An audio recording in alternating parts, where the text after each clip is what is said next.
Hi coaches! So this video is intended po para ipaliwanag sa inyo yung ating tatlong major group chats. So first group chat that we have is yung training group chat po natin or yung Team Up Ligaya SO training. Second group chat is Ligaya Other Concerns. And third group chat is MS Ligaya Resibo Only.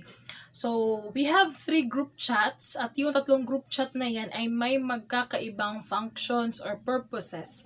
So, let me discuss first our first group chat which is the MS Ligaya training group chat.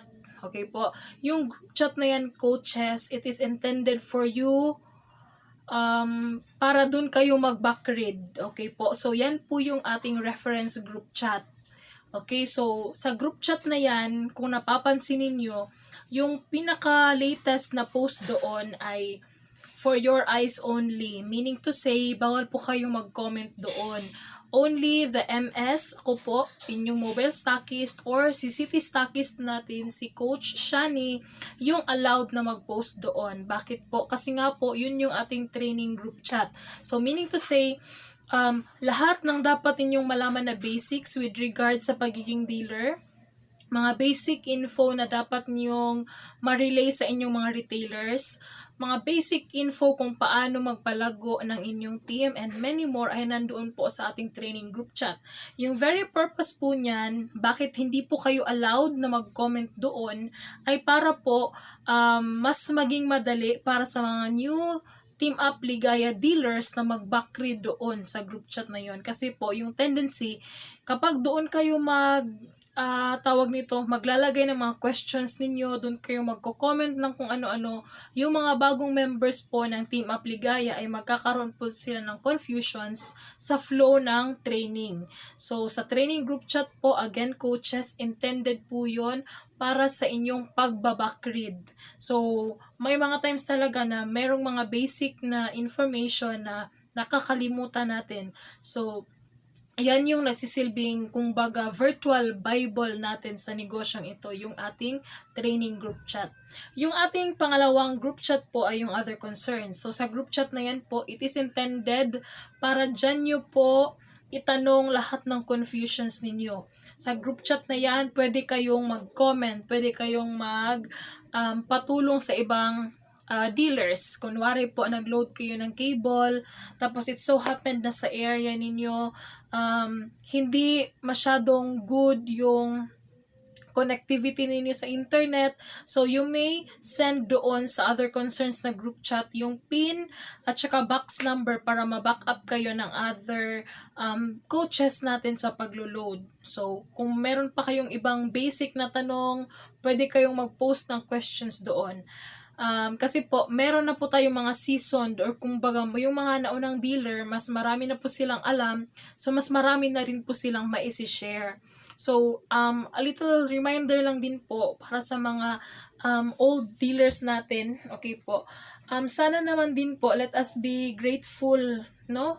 Let us be grateful helpers to others. Kasi nga po, yung iba baguhan pa lang, diba dyan po tayo nagsimula, hindi po tayo master, hindi natin kabisado yung mga codes, hindi natin kabisado yung mga pamamaraan, how to load, kung ano-anong mga website, or kung anong gagawin kapag may mga concerns. So, sana naman din po, wag nyo ding isin mode yung mga new members natin, okay po? So, kung alam nyo yung sagot sa mga questions na nire-raise nila doon sa group chat, please naman din po have the heart to help. Kasi po, it is not all the time that your MS is available, especially during duty hours, ganyan po.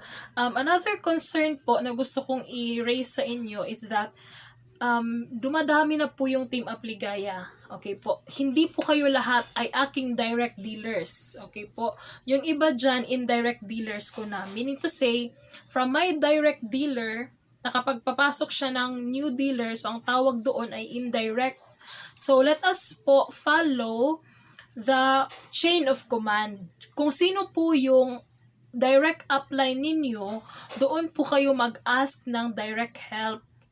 If ever hindi po available yung mga sagot sa mga questions ninyo doon sa group chat, or kung baga walang nagre-reply kasi nga yung iba, 'di ba, may times na nasi-scene mode tayo kasi hindi din natin alam, baka busy ganon. So yung pinaka pangalawang option nyo po kapag hindi kayo na-address doon sa other concerns na group chat is approach your direct upline. Okay po, so say for example we have Coach B, tapos yung kanyang direct upline ay si Coach A.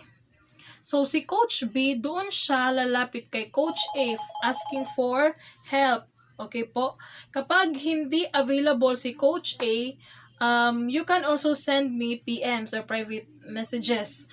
But do not expect me to go over all your PMs one by one. So, yan po yung pinaka-purpose din ng ating group chat, na ma-address yung mga concerns ninyo na hindi kayo direct na kumukontak or tumatawag ng bigla-bigla sa akin, kasi nga po I am not always available as you think as I am, kasi nga din po I also have my own work, I have my own bread and butter din po na pina-priority. So yan po yung purpose ng ating group chats, for us to communicate, ask for help, ask for assistance sa mga seasoned na dealers. Ayan po. So para din po hindi tayo mahiya sa kakatanong, mag-download kayo ng app dyan sa phone ninyo na Notes or Notepad, para little by little, you can save important details doon sa inyong notes sa Notepad. Para kung may mga queries kayo, you can just go over it.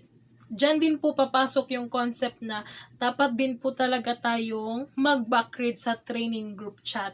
So, yan po yung nakakaligtaan ng iba. Hindi na nila napapansin or hindi na nila binubuksan yung training group chat, where in fact, nandun po talaga lahat ng basic. So, sana po bigyan po natin ng time. Okay po, maglaan ng time, kasi nga po, you have to learn for you to earn. Tapos, wag sisihin si upline kung hindi masyadong malaki yung kita, kasi nga po nakasalalay sa'yo yung inyong paglago sa negosyong ito. Okay po? So, yan po yung pangalawang group chat. Yung pangatlong group chat po natin ay yung MS Ligaya Resibo Only. So, dyan po sa resibo na group chat natin, dyan nyo po isi-send yung screenshot or picture ng inyong mga proof of payments.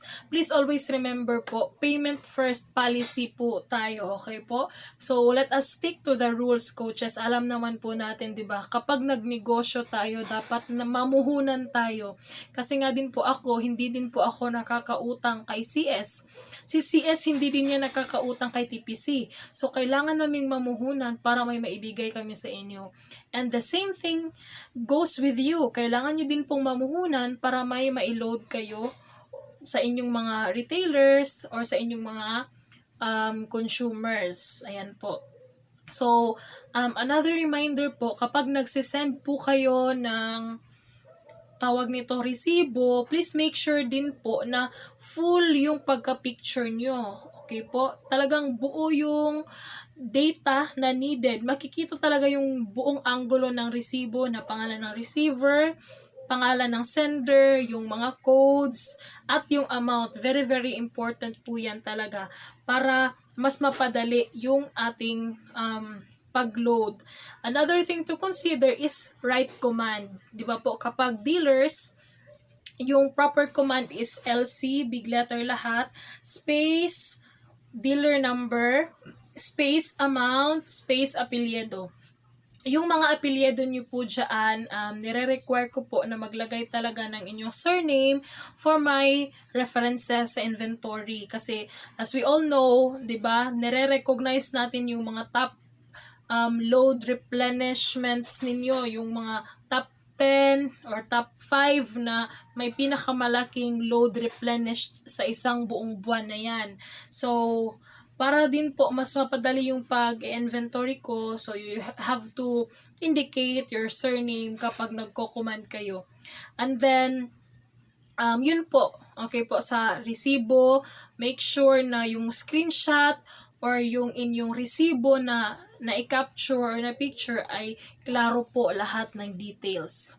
So, yun po yung 3 basic na group chats na meron tayo. Yung training group chat, other concerns, and resibo only.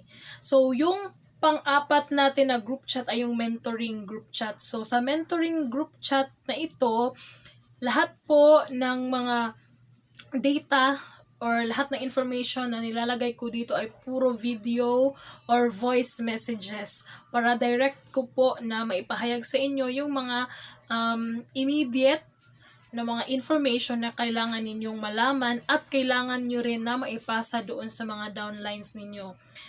Another thing na I'd like to address everyone under Team Apligaya, please do not be mad if I cannot attend immediately to your concerns. So again po, always follow the chain of command. You have your uplines. Okay po, you can contact them. We have our group chats. You can reach out our other dealers. So, bago din po kayo tumawag sa akin po, please po, coaches, reminder lang, please po, mag-text po muna kayo, introduce yourself, at ano yung inyong purpose ng pagtawag. Kasi po minsan, kunwari, nasa school, in a meeting, so hindi ko immediately na-recognize or napapansin or tawag nito, automatic na na-answer yung mga concerns, yung mga tawag. Okay po, kasi of course, pag duty hours natin, lahat ng oras natin gugugulin natin sa mga dapat trabahuin doon sa work. Ayan po. So, basically, kapag nasa work po, yung group chat lang talaga na always ko na-open ay yung resibo na group chat. Para din po, iwas delay sa mga loading ninyo kasi alam ko naghihintay rin yung inyong mga customers. So, I hope coaches within this video you learned something. And ganito din po yung gawin ninyo sa mga members ninyo. Dapat din po meron kayong sariling training group chat, other concerns na group chat, and resibo na group chat para po mas maging klaro yung at mas maging transparent yung takbo ng negosyo mo under your team. So that's it for this video.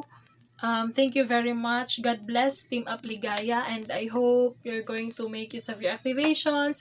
Paramihin po natin ang ating mga lahi coaches, and be patient and take time po talaga para kumita tayo sa negosyong ito. I am not doing this just for myself kasi po hindi ibig sabihin na kung sino yung nasa taas or sino yung upline, siya yung may pinakamalaking income. Nagkakamali po kayo doon. So marami po tayo ditong mga dealers na mas malalaki pa yung mga rebates compared sa natatanggap ko kasi po mas tawag nito, mas grabe yung kanilang effort, mas grabe yung kanilang mga ginagawang pag-reach out sa mga members nila.